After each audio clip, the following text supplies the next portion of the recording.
Wild Wing Studios. It's time to get locked into the best Sooner recruiting and football news with Parker Thune and Grayson Singleton. You better lock it up. No, you lock it up. You lock it up. Lock it up. Hit the guys up on the Riverwind Casino call-in line at 405-329-9000 or text the show on the Knippelmeyer Chevrolet text line at 405-651-3439. Do it!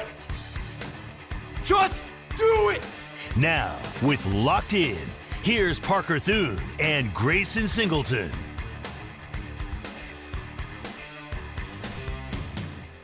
A stunning bit of developing news here to kick off the 2 o'clock hour here on the Ref, the home of Sooner fans. Grayson Singleton was wrong. Wow. That's right, folks. Joey Winkle on Twitter told me I had to lead the show this way. Technically, I was wrong too. But I don't know. I guess Grayson was the loudest in being wrong. I'm not really sure why Joey is holding Grayson accountable specifically for this. But whatever, man. Got a tweet about 45 minutes ago from Joey Winkle on Twitter letting me know that I had to bring it up on air. Grayson Singleton was wrong. DeZephen Walker, 4-star running back out of Peculiar, Missouri, has committed to Oklahoma after his weekend OV. His very first trip to Oklahoma, mind you. He is the 11th verbal commit of the 2026 cycle for Oklahoma, the very first at the running back position. And on Friday, I guess at that point, Walker wasn't even in town yet. His official visit had yet to begin. But on the day that the official visit began, both Grayson and I jumped on these airwaves and said we would be surprised if Walker committed to Oklahoma without taking his final planned official to the University of Nebraska this coming weekend. And yet, Walker will not take his final planned official to the University of Nebraska this weekend, Grayson. Now, let's lay out the facts here, because this might be the most impressive recruiting win to date in the 2026 cycle for Oklahoma, at least circumstantially. DeZephen Walker had some of the top college football programs in the nation chasing his services from the time that he was a freshman in high school. At the end of his freshman year, he had offers from Georgia, Oregon, Tennessee, and others. Texas A&M was an early offer for him. Notre Dame was a pretty early offer for him. Missouri, Kansas, Kansas State, the local schools, the usual suspects, Nebraska, Wisconsin. All these schools had been chasing DeZephen Walker's commitment for quite some time. Oklahoma did not offer him until 38 days ago. May 9th, 2025 was when Oklahoma finally, at long last, chose to get involved in DeZephen Walker's recruitment. 38 days from offer to public commitment for a 4-star running back that is number 18 nationally at the position, at 6 feet, 205 pounds, chose Oklahoma over his other finalists, Nebraska, Kansas, and Kansas State. Those were the 4 that it came down to. But, man, as quickly as this all came together, and with Oklahoma getting dealt a less than stellar hand as far as the timeline. They held a commitment from Jonathan Hatton for a long time, and he's very much cut from the same physical cloth as Walker. Oklahoma had no need to get involved with Walker until very recently, but they finally chose to in May, probably kind of figuring, hey, if we can land this kid, great. If not, we can say we took our shot. 38 days later, he is committed to the University of Oklahoma, Grayson. You know, man, if we have some young listeners out here that are listening to this show today, shoot your shot. Shoot your shot and see what happens. Because you never know. You never know what might happen when you just take the shot. And it's the whole timeline of events of DeZephen Walker eventually ending up committing to the Sooners is bonkers, to say the least. Given the prestige of programs that offered him early, and you combine that with the fact that Oklahoma offered him not even 40 days ago, barely over a month ago, he had never been to Norman, and then decides, you know what, I guess I don't need to take an official visit to Nebraska, who is a program that is, kind of rising and seems like it might have some positivity behind it. The fact that they pulled all that off, we just came out of 9 months of raking DeMarco Murray over the coals. And a lot of it deservedly so. We got to give that man his flowers today. DeMarco Murray gets his flowers today for pulling this off. Because this is impressive, man.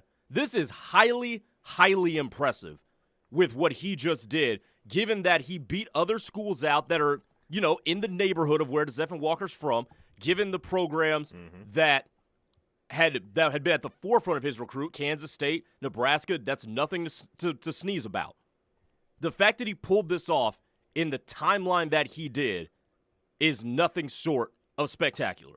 So today, I'm going to give DeMarco a round of applause. Oklahoma was at a relational disadvantage. They were at a geographical disadvantage. Lincoln, Nebraska, Manhattan, Kansas, Lawrence, Kansas, all significantly closer to Peculiar, Missouri than Norman, Oklahoma is. And yet, those two major disadvantages wound up not mattering a lick. Again, Walker, the 11th verbal commit of the 2026 cycle for Oklahoma, the very first at the running back position. So the dam has broken at that spot, and Oklahoma may not be done at running back in the 26 class. We'll dig into that in just a little bit here on Locked In, presented by Dorsey Jones GMC. I am out here at Cavens Group today. Love being out at Cavens. Great people involved with the operation, and their operation is mighty impressive and necessary.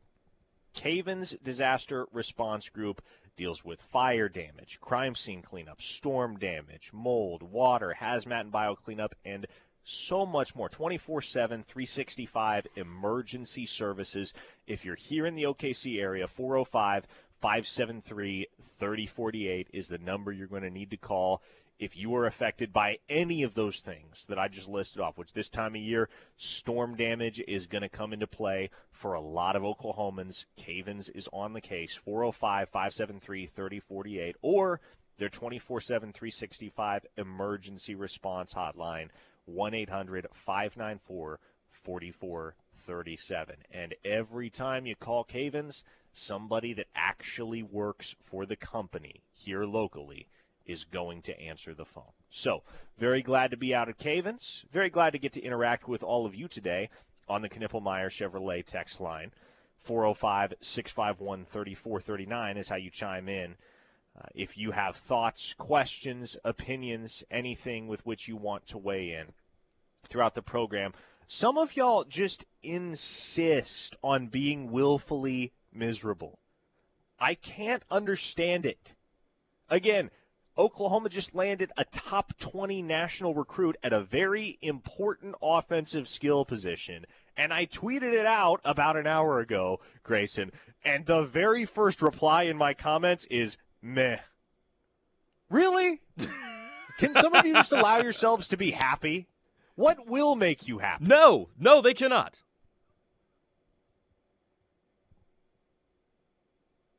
Unbelievable. This account, it's clear it's an Anon account. But seriously, if you're getting into the comments section of a recruit's commitment post saying, meh, really? That's the type of human being you insist upon being? The type of person that's going to diminish the addition of a blue chip talent? Like, we're not talking about a 3-star here, Grayson. We're not talking about a guy that's just a guy. We're talking about a top 20 running back in the nation that DeMarco Murray offered and recruited and managed to get committed within the span of 40 days. But Parker. This dude's Twitter handle is @FateLovesIrony, and the profile picture looks like something that should be from the Cartoon Network show Regular Show. We can't get all worked up about this dude. I I dislike it, man. Like, kids making the biggest announcements of their young lives, and you have rando fans in the comments trying to diminish it. I just dislike it. I have a strong distaste for it. It is. But hey, It is distasteful. Yes. You do you. Live your life, I guess. I'll keep living mine. 405-651-3439 is the Knippelmeyer Chevrolet text line. So to run down the class to this point for Oklahoma, you have 4-star tight end Ryder Mix, 4-star quarterback Jaden O'Neal, 3-star offensive lineman Will Conroy, 4-star wide receiver Daniel Odom. And then just within the span of the last 5 weeks, the class has grown by 7 commits. Nico Jandro, 3-star defensive back from Arizona. Ja'Cory Smith, 4-star linebacker from Arkansas. Brian Harris, 4-star defensive lineman from Jacksonville, Florida. Matthew Nelson, 3-star edge from the state of Arkansas. Noah Best, 4-star offensive lineman, originally from Oklahoma, now in Midlothian, Texas. 3-star cornerback Derek Johnson, who committed live with us on these here airwaves last week. And now DeZephen Walker. So the class very much starting to take shape, Grayson. The Sooners have, in fact, cracked the top 25 of the 2026 team recruiting rankings at Rivals.com. So top 25, it's modest, but it demonstrates progress. Oklahoma was outside the top 40 at this time last month. So incrementally here, the Sooners are creeping higher and higher up the team recruiting rankings as they continue to stack talent across the board. And it's a really balanced class so far, which is an encouraging sign. It is. And they've started, by the way, to address some of the holes that they've had in recent times, too. They did not have a running back committed up until a couple of minutes ago. You've done well with linebacker, which you need to which they definitely needed in some numbers, given what they're going to lose in the next couple of years, even though they end up losing out on Talanoa Ely, who goes to USC. But they've done well there. They've hit where they need to hit. And that, to me, is the big thing. You're set up well at quarterback, whether you go 1 for 2 or 0 for 2. As long as you get Peyton Houston in the 2027 class, you should be okay. So they're set up really nicely. I like what they've got on the interior of the offensive line. I like what they've got on the defensive line, too.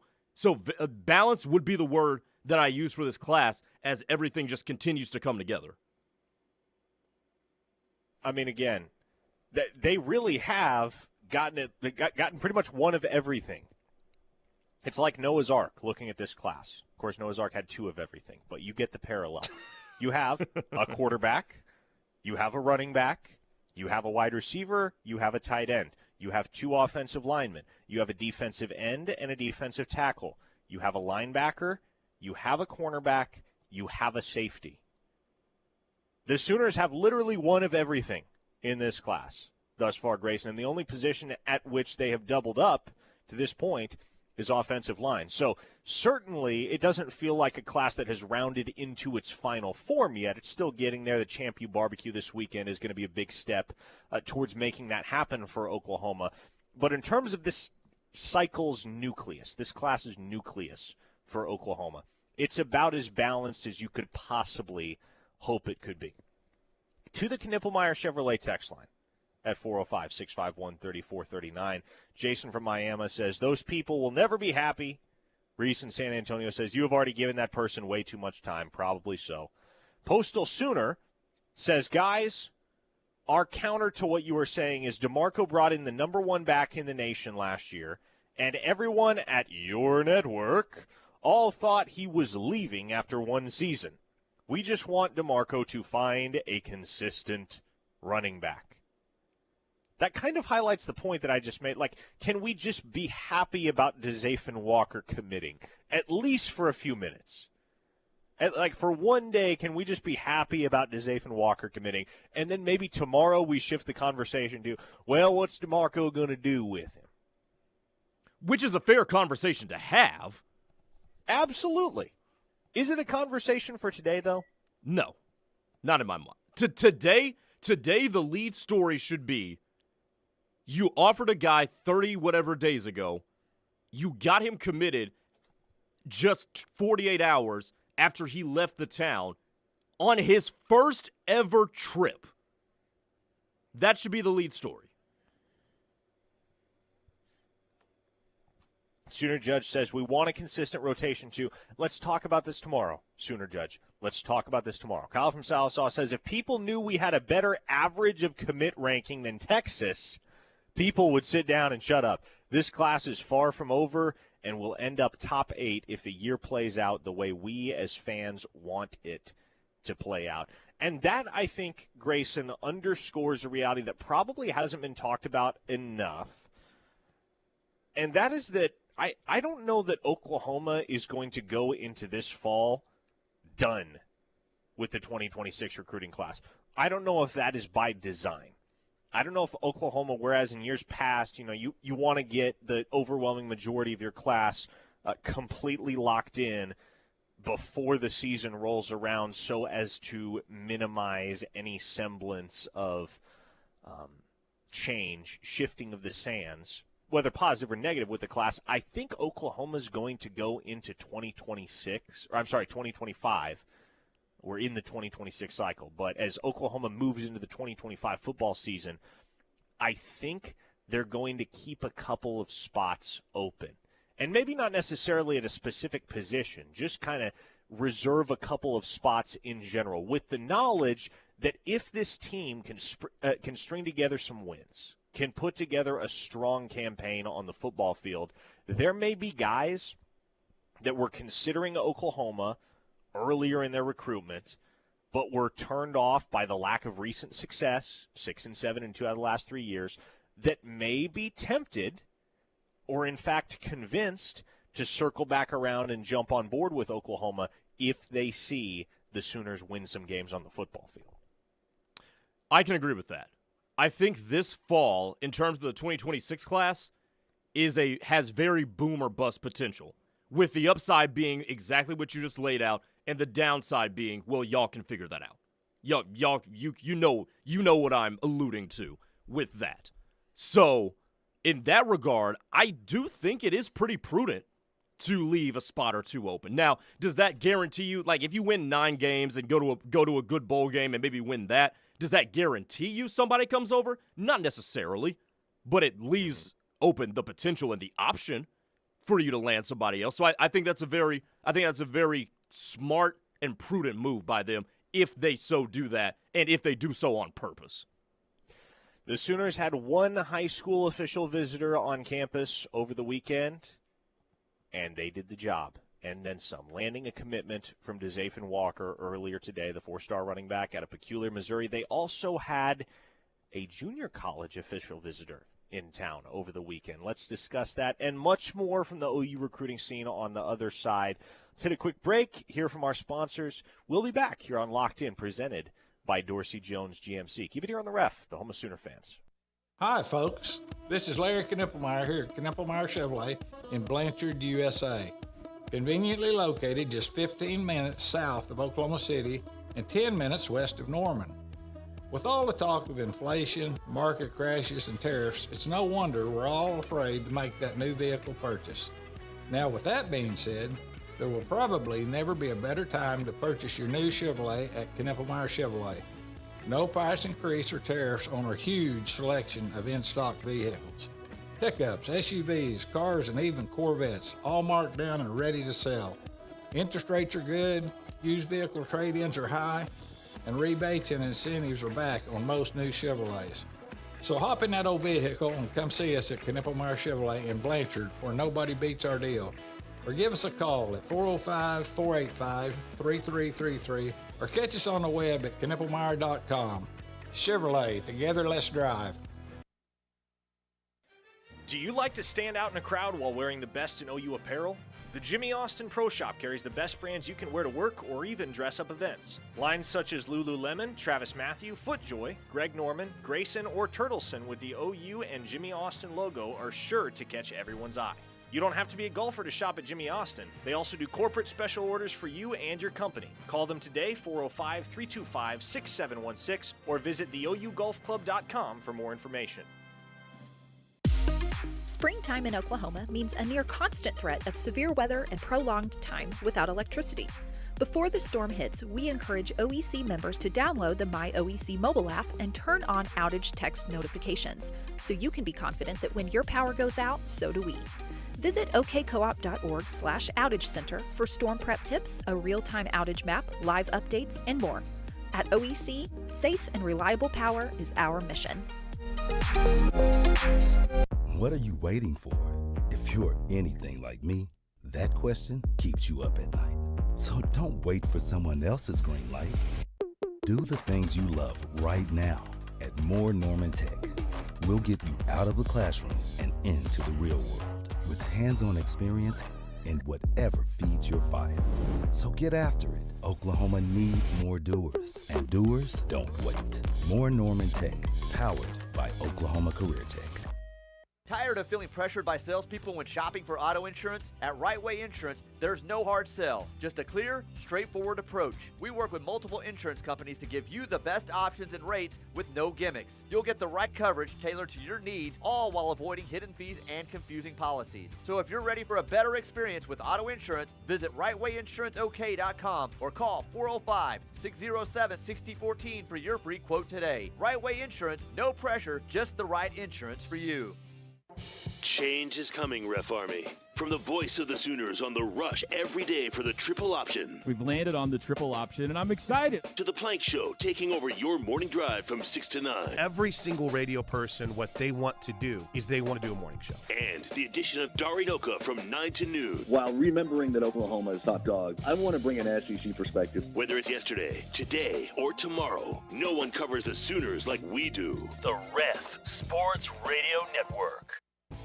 Visit Confidence Ford of Norman and receive employee pricing on our Ford lineup. But that's not all. We'll also give you a complimentary spray-in bed liner and window tint on all remaining new 2024 Super Duty trucks in stock, or save up to $10,000 on all remaining new 2024 Broncos. Drive the Ford you've always wanted from a team that puts you first. Visit us today, conveniently located at 825 North Interstate Drive. Confidence Ford of Norman, part of the Cavender Auto family, where confidence is Cavender.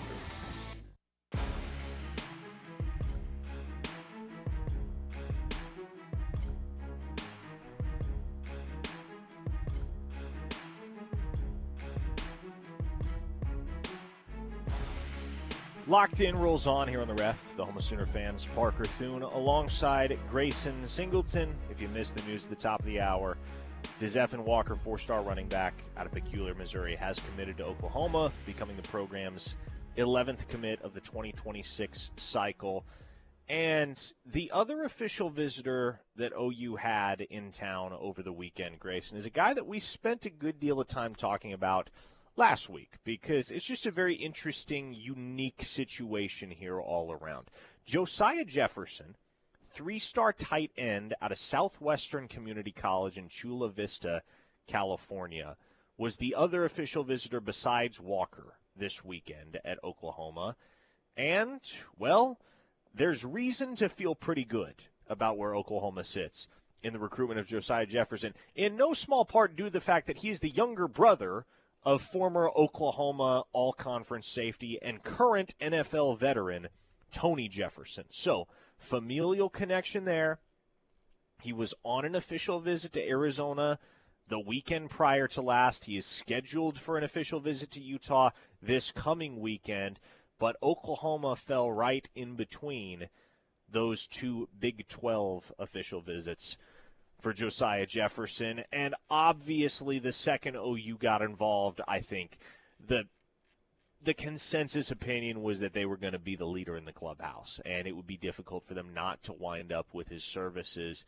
And in particular, Grayson, the reason why this is so compelling is because Josiah Jefferson may be able to jump into Oklahoma's tight end room for the 2025 season. There's a chance that he will be able to get eligible in time for this fall. Now, he's got to work some stuff out with the NCAA, as a lot of JUCO dudes do, but he could provide a lift to this tight end room very quickly if indeed he settles on Oklahoma. He could provide a lift might be an understatement. He could very well be tight end 1 or 2, given the state of that race there. I mean, because we don't know. We've talked about this at various points over the spring, but nobody's kind of taken the lead in that race. And quite frankly, we don't know who should take the lead in that race. So a guy like Josiah Jefferson, who is a great route runner, got nice size. It still remains to be seen what he could be as a blocker. We talked about that on Friday. But in terms of hands, catch radius, and route running and just knowledge of space and how to present himself to the quarterback, you can make a compelling case that he could easily be tight end number 1, maybe 2, just because he got here late. But by midseason or end of season, he could be Oklahoma's featured tight end at the end of the year. I don't think that's hyperbolic to say. And if he is able to get eligible, he could make a real impact for this team in 2025. Oklahoma will take all the help they can get at tight end. That much we know, because it's a position that's unsettled, Grayson. There may be answers there in the room, but there also may not be. We know very little about that tight end room, in which the only guys that have caught passes in an Oklahoma uniform are Caden Helms, who has 3 career catches, and Caden McIntyre, who has 1. So whoever emerges at tight end for Oklahoma this fall is going to be a guy that has not played at an exceptionally high level yet at the University of Oklahoma. Now, you have guys on the roster that have played at a high level elsewhere. Carson Kent at Kennesaw State, Will Huggins at Pittsburgh State, etc. Obviously, Josiah Jefferson played at a very high level for Southwestern Community College. But it's a far cry from the University of Oklahoma. So, really interested to see how that battle shakes out this August in fall camp. And if Jefferson gets in the mix, man, there's a lot to like about what he brings to the table as a pass catcher. Now, there's not a ton of blocking on his tape, as we discussed Friday. That may be an area in which the Sooners have to sharpen him up a little bit, but there is no denying his pass-catching ability, of which there is much. James in Lawton on the text line says, gentlemen, point of order here. I think as grown men, we all need to agree that we don't need to give other grown men, quote-unquote, their flowers. I have never wanted or received flowers once in my life. It's cringy enough when women say it, but men should not be uttering that phrase ever. Simply give DeMarco credit works just fine. We don't need to keep butchering the English language to sound edgy. Thank you in advance. Well, okay, Grayson, quit butchering the English language. Gosh. You know, I don't entirely disagree with that sentiment, but I don't agree with it.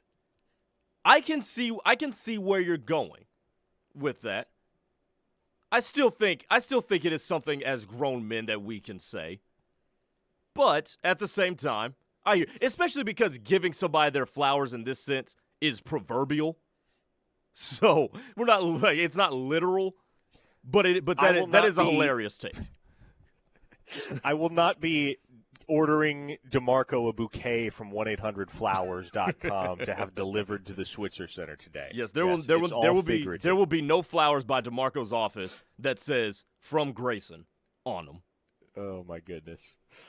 Impressive work by DeMarco, though, to get DeZephen Walker on board as quickly as that all came together. Oklahoma felt like they were still running a step behind Nebraska in particular going into OV season, but they made up that step and then some over the weekend. Now, the natural question that many will have, and I know I've already faced it on OUinsider.com since the news of Walker's commitment went public, what does this mean for the Sooners' pursuit of another 4-star running back that they very recently offered, Ryan Estrada out of El Paso? Now, I will say this about the Estrada recruitment. Michigan is prominently involved. Alabama is prominently involved. Several other schools as well. We've discussed that. But he is scheduled to begin his official visit with Oklahoma today. I'm told his flight will be arriving this afternoon/evening, and thus will begin Estrada's 48-hour official visit experience at the University of Oklahoma. And no, Oklahoma landing Walker does not mean that they are all of a sudden out on Estrada or they will approach this official visit half-heartedly. Oklahoma would love to have both backs on board because, especially if you watch them on tape, you come to understand that they are two very different styles. Walker, a lot more of a big-bodied back. Estrada's small. He's about 5'9", but a lightning rod, good speed, a guy that can make plays in the open field. He's slippery, as most of those smaller backs are. And Oklahoma, if they can land both Walker and Estrada, will happily take that to the bank in the 26 cycle, Grayson. Well, you'd be dumb not to. I mean, if they both want to come, that's a situation where if you don't have room, you find it. You make it. Because Ryan Estrada's going to be a really good player at the next level. Estrada, to me, as it pertains to does DeZephen Walker's commitment affect it, I think it raises the level of intrigue for a guy like Ryan Estrada. Because this was remember the context of DeZephen Walker's commitment. This all happened within 40 days. So there's something there that Walker gravitated to and said, I want to be on board with. So if I'm Ryan Estrada and looking at this, I'm thinking, I wonder what that is. I wonder what's going on out there. That might actually be something good. And that's something that can put you back in that race with the Michigans, with the Alabamas of the world, and whatnot. But if you can get both and keep them around to when they're both upperclassmen, you've kind of got your, let's just say, Sonic and your Thunder and Lightning. I'm not gonna go that direction. Your Thunder and Lightning kind of 1-2 punch there. But kind of like what Detroit has with David Montgomery and a former Alabama running back, Jahmyr Gibbs. So if these two together would be pretty cool. Would I project it? No. But what do my projections mean today? Not much, because DeZephen Walker is in tow. So this would be one that you may not have planned on getting these two, but if you get them, you are definitely leaving a lot happier than you were. Man, if you told me 2 months ago that Oklahoma's running back class in the 26 cycle was going to be DeZephen Walker and Ryan Estrada, you'd have had a real hard time with that. A real hard time. Neither of those two were remotely on the radar at that point for Oklahoma's staff. But credit to, and I should add this, credit to Jim Nagy in the front office, not only for finding and identifying DeZephen Walker as a guy that they could and should turn the heat up late on, but also Jim Nagy and the front office were prominently involved in Walker's actual recruitment. He detailed conversations that he had with Jim Nagy himself over the course of the past 6 weeks leading into his OV with Oklahoma. He developed a familiarity and a rapport with the entire staff, not just DeMarco Murray, even though DeMarco Murray was naturally leading the charge. So, props to Nagy, props to the Oklahoma front office for being able to pull this one off. Estrada feels like a little bit more of a speculative take as a prospect than DeZephen Walker. You know, Walker's a guy who's been playing varsity ball in the KC Metro and excelling since he was a freshman in high school. I mean, again, we ran down the offers that he had very early in the process. Georgia, Oregon, Tennessee, Nebraska all wanted him before his freshman year of high school was done. I had somebody text me earlier today remarking that the competition in El Paso is the worst they've ever seen. Now, that's where Ryan Estrada comes from, and that's not to say you can't get a good football player out of an area where there isn't the stiffest of competition. But I have more questions about what Estrada will be and can be at the next level than I do about Walker. Nonetheless, though, especially if you get both of them, Grayson, you give yourself a lot of insulation. Right? Not both of those guys have to hit at the next level. Not both of those guys have to be studs. If you can land, like in general, as a general rule, if you can land two running backs every single class and one of them turns out all right, you're going to be doing more than okay. And think about some of the two-back classes that Oklahoma has had in recent years. 2022, they landed Javonte Barnes and Gavin Sawchuk. Both of them had their moments early in their careers at Oklahoma, but Barnes is still trying to find it going into his senior year, and Sawchuk has already transferred to Florida State. You fast forward to 2023, Caleb Hicks, Dalen Smothers, I think those guys combined for like 13 carries as Sooners. Both of them have since transferred. Hicks to Oklahoma State, Smothers to North Carolina State. So it's not the type of deal where both Walker and Estrada have to be difference makers at the next level. If they are, then I think you'll come to recall this 2026 running back cycle, provided Oklahoma lands Estrada and holds on to Walker, as one of the finest of the 21st century. But if you go 1 for 2, you are doing all right. A 405 listener asks, what's up with Davian Gross? Does the staff see him as a running back or wide receiver, and are we still in the mix? Yes, Oklahoma is quite prominently in the mix for Davian Gross. The staff sees him as a wide receiver. They are recruiting him as such. He was on campus, or I guess last weekend is now, 3 days ago. So the weekend before last, Gross was on campus for his official visit to Oklahoma. He's got an upcoming OV to Baylor, and the word is the Bears are very much willing to play the money game to preserve their chances of landing Davian Gross. But Gross has family ties to Oklahoma, some very strong relationships and connections within the staff, and there's optimism on the OU side. They're going to be able to win that battle in the long run. So, yes, Gross plays a lot of running back at the high school level. He's going to be a wide receiver at the next level, at least if he is to be an Oklahoma Sooner. Hey, Parker, real quick. I don't know if I don't know if you have a TV on at all while over there at Cavens. This guy for Arkansas has a no-hitter through 5 innings in the College World Series. At the College World Series? Yes, he has a no-hitter going on right now through 5 innings. Hello. He has struck out 11. Has there ever been a no-hitter at the College World Series? I should know the answer to this because I'm from Omaha. I don't. I'll have to do some research in the break. But let's hit a break. Let's hear from our sponsors real quick. Come back, wrap up Locked In with one final segment. A lot more content that we have to cover before we call it a wrap on this installment of the program. Several storylines that we have yet to really dive into. So we'll hit those next. I'm sure we'll take a couple texts at 405-651-3439. You're listening to The Ref, the home of Sooner fans. Keep it right here. Dusty Dvorak here. You're listening to The Ref, the home of Sooner fans. Beat the heat at Hey Pickle Pickle, Heyday Entertainment's brand new pickleball facility. With 5 indoor courts, Oklahoma summer won't be able to stop you from getting your game on. Learn more at heypicklefun.com, and remember, drink responsibly. Beats and Bites Festival is back again at Riverwind Casino. Dance all night at the I Want My 80s tour on July 19th, featuring Rick Springfield, John Waite, Paul Young, and Wang Chung. Along with crave-worthy eats from local food trucks. Get your tickets online or at the box office for just $10. Only at Riverwind Casino.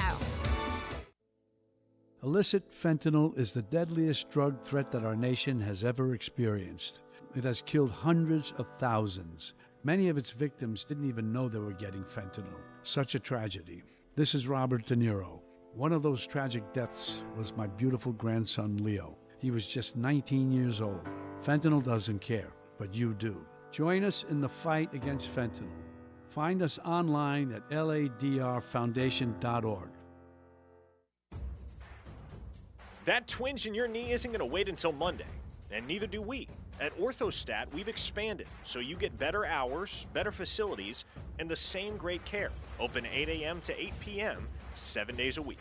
Whether it's sprains, strains, fractures, or joint pain, from knuckles to knees and every joint in between, our same-day, affordable care gets you back to life faster. Visit OuchOrthostat.com to learn more. What's up, Ref Army? Dari Noka here of the SEC Network and your newest host here at the Ref, the home of Sooner fans. Starting June 30th, spend your late mornings with me and Josh Helmer every weekday from 9 to noon as we talk everything Sooners, and I'll help you all keep tabs on what's happening in the rest of the SEC. Whether it's on the plains of Auburn, the swamp in Gainesville, or right here in Norman, we've got you covered every weekday from 9 to noon on the Ref and worldwide on the KREF app. That's every weekday for the Dari Noka Show from 9 to noon on the Ref and worldwide on the KREF app. The Norman Chamber of Commerce encourages you to shop small this summer. At Heyday, a day of fun awaits the whole family. Laser tag, mini golf, ropes courses, bowling, and an exclusive 21 and up area. And now Hey Pickle Pickle is the spot in Norman for pickleball, whether you are new or a pro. Heyday and Hey Pickle Pickle pack a ton of fun. Make a splash at Signature Pool and Patio, Norman's premier swimming pool service, cleaning, patio, spa, and pool accessory destination. Get your patio essentials, ledge loungers, pool floats, umbrellas, pool toys, grill necessities, and so much more. Plus, stay local and get all your bases covered at Play It Again Sports. Get new and quality used gear right here in Norman. Buy, sell, or trade new and used sports equipment, including baseball, softball, football, tennis, soccer, and more. Remember, shopping small this summer can make a big impact. Get ready, Norman. It's time again for the annual Norman Juneteenth Festival happening June 19th from 6 to 10 p.m. at Reeves Park. Join us for a family-friendly educational celebration of black culture, freedom, and community. Enjoy live entertainment, food, art, and activities for all ages. Then we end the night with a Big Bang fireworks show. Everyone is welcome, and everyone is encouraged to attend. Come celebrate history, unity, and all things Juneteenth. Learn more at normanjuneteenth.com and follow at Norman Juneteenth on all social platforms. Summer just got better with Heyday Entertainment. Join us for bowling, mini golf, laser tag, and so much more. And check out Hey Pickle Pickle, our brand new pickleball facility. Learn more at heydayfun.com. Heyday, where you choose your fun.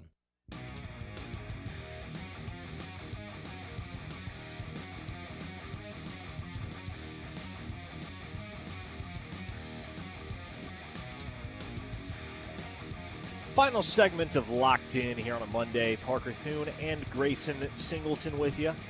I am at Caven's Group today. Caven's Disaster Response Services cover fire damage, crime scene cleanup, storm damage, mold, water, hazmat and bio cleanup, and much, much more. If you experience a disaster of any kind, Caven's is on the call. They'll be on the scene.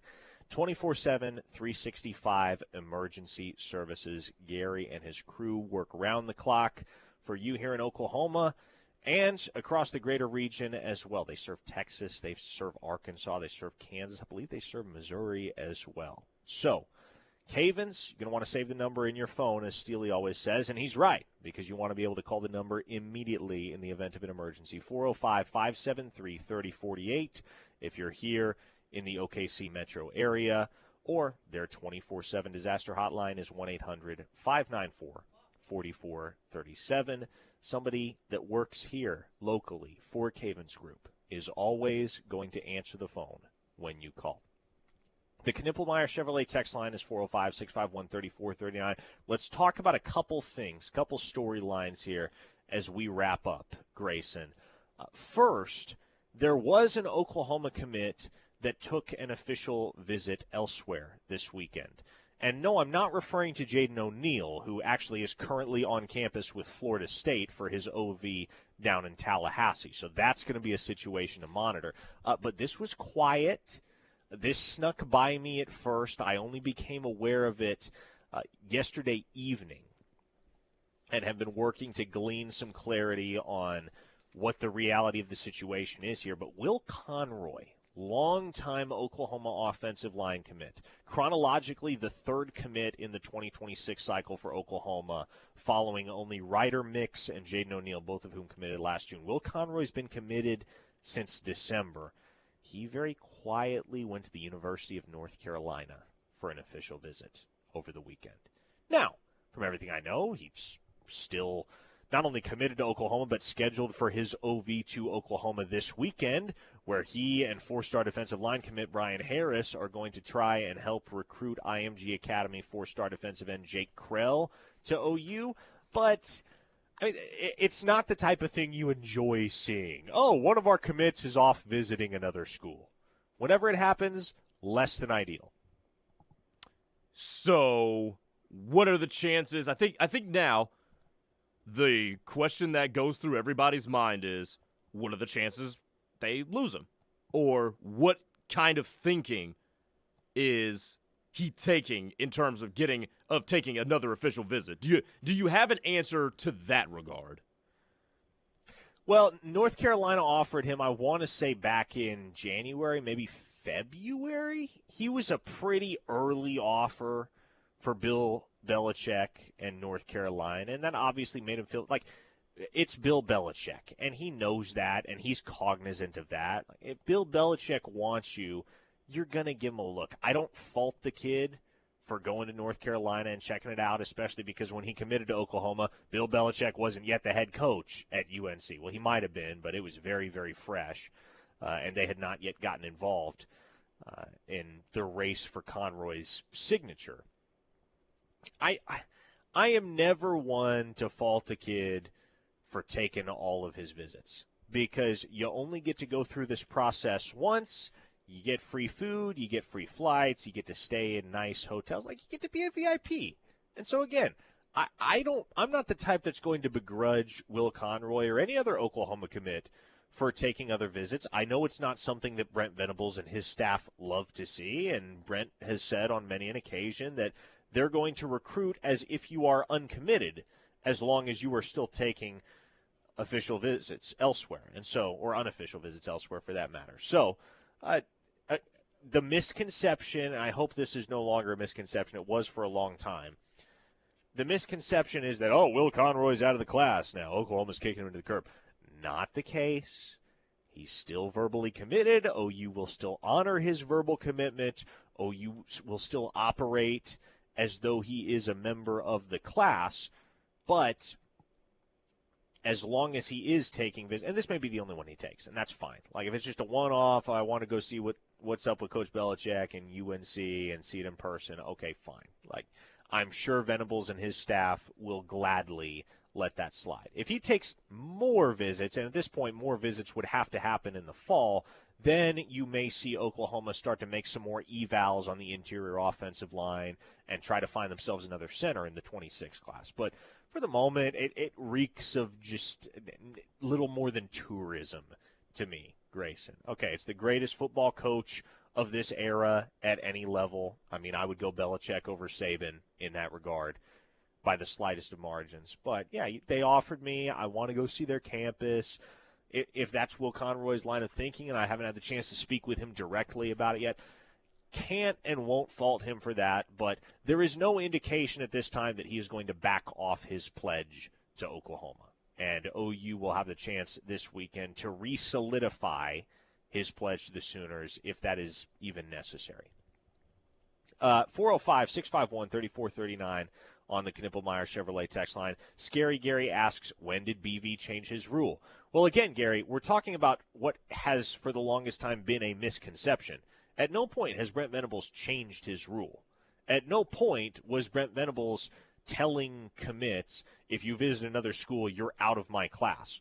What he has said is that if you're going to take other visits, we're not going to consider you as a commit internally when we're building out and evaluating our recruiting board. So if Oklahoma gets the sense that Will Conroy is not actually committed, i.e., taking other trips or what have you, then they will start to recruit as if they still need to find themselves a center in the 26 class. Again, I think all of this will probably blow over very quickly. Kind of like when, what's a good example? When Cortland Guillory visited Texas last fall unofficially. That amounted to not much of anything. He reaffirmed his commitment to Oklahoma within a couple of weeks. That probably is what's going to happen with Will Conroy, if I had to guess. So, on the other hand, there are certain circumstances where, especially if said player does not inform the Oklahoma staff of his intent to go visit another school, that BV and the staff may be a little bit harsher in how they handle it. A great example of this, you rewind to May of 2022 when Ashton Cozart snuck in an unofficial visit to Oregon. BV and the staff got on the phone with him and basically said, hey, look, you can just go to Oregon. And so he did. And that was that. Glenn from Nashville says, personally, if my son was good enough to play D1 football at his choice of schools, there's no way I would let him go play for that train wreck that is Bill Belichick at this point in his life. I'm not even sure Belichick will be at North Carolina 2 years from now. They're going to get really tired of his Instagram model girlfriend sooner rather than later. I mean, okay, to the train wreck point, though, weren't we saying Colorado was a train wreck this time last year and then they went out and won 9 games? Just saying. I know Belichick and Dion are 2 different things, but we did say that. There's a lot of truth to that, and also, like, let's not act like Bill Belichick can't coach. Yeah, that too. Right? He can still coach, even though he has a problematic, potentially, girlfriend. It's not like we're talking about, I don't know, Herma Edwards here. We're talking about Bill Belichick. Bill Belichick and Nick Saban are the 2 greatest football coaches of my lifetime and yours. Bill Belichick can coach ball. A lot of folks on the text line asking about Bo Bentley. I mentioned last week that the indication Bo Bentley had given me and other reporters that have been covering the process for him is that he was going to go into the Elite 11 uncommitted and make a decision on the other side. The Elite 11 begins tomorrow. It's Tuesday through Thursday, and I believe it's being held out in California this year. But Bo Bentley is going to compete at the Elite 11 while uncommitted. Lord knows he's going to have to navigate the hornet's nest as far as interviews go. Like, he's going to answer a lot of questions from a lot of different reporters because you can't really escape that at the Elite 11, which is why I'm on the one hand a little bit surprised that he didn't just get the commitment out of the way prior to the Elite 11. But I can also understand why the kid would not have made a decision yet, and that's also like – I feel like this tends to not even appear in many folks' minds as a consideration when they're evaluating a recruitment like Bo Bentley's, Grayson. What if the kid still doesn't know? You know, I think there are so many that operate as if, well, Bo Bentley already knows whether he's going to Oklahoma or going to LSU. We're just waiting on the decision. What if the kid doesn't know? What if he hasn't made the decision for himself yet? Yeah, I'm leaning toward that too, Parker.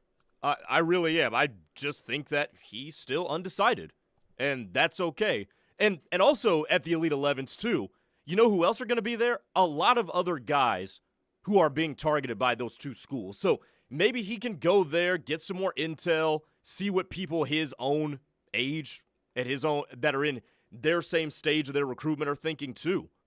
I mean that. It's something that could work in either school's favor, but I'm with you. I just don't think he knows. I think he came out of the visit to Norman and probably was like, "Oh, I don't know if I'm ready to do this just yet." That kind of emotion may have snuck up on him potentially. And I'll reiterate what I think here, and it's nothing more than what I think. But I think once Bo Bentley came out of the LSU visit uncommitted, it became OU's race to lose. I think from here on out, it is OU's race to lose. I would give the edge to Oklahoma moving forward. But nobody knows because I'm not even convinced the kid knows right now. So as far as the timeline for Bentley, I'd be surprised if we're still waiting by, I don't know, call it Independence Day. If we're still waiting by July 4th, I'd be surprised. But odds are you're going to be waiting just a little bit longer for the decision from Bo Bentley. Let me ask you John this. Wants to know. Ooh. Yeah. Let me ask you this, Parker. Given that you think OU is the favorite coming out since he didn't commit on the LSU visit, do you think that his indecision right now plays more into an LSU's favor, given that all logic would possibly point him to Oklahoma, but he's kind of second-guessing things right now? I'll tell you what somebody close to the process told me this morning. And that is that, and this perfectly tracks with what Bo himself intoned last week when I corresponded with him. But he's trying to wait and ensure that when he does make the final call, whenever that may be, he is as far removed from the emotional highs of each of those visits as he feels he needs to be in order to make the call with a clear head, which I absolutely respect. I think everybody involved in the process just shared similar sentiments, which is, look, I like the way the kid is handling this. I respect the way he's handling this. He's dealing with it in a very mature fashion, him and his folks both. And so at this point, we all wait to see where it lands. And in the meantime, wait to see what kind of noise he can make at the Elite 11 this week. Going to be real interesting to see how he stacks up against the likes of Landon Duckworth and Matt Ponatoski and Bryson Beaver, some of the other uncommitted quarterbacks in the Elite 11 field, as well as all the others that have already settled on where they're going to be playing college football next year. Hey, that's it for Locked In here on a Monday. For Grayson Singleton, I'm Parker Thune. Always appreciate those of you that tune in on a daily basis to come along for the ride with us. Locked In is presented by Dorsey Jones GMC out in El Reno. Appreciate their partnership. Coming up next, it's The Rush with me and Teddy Lehman. Keep it here on The Ref, the home of Sooner fans.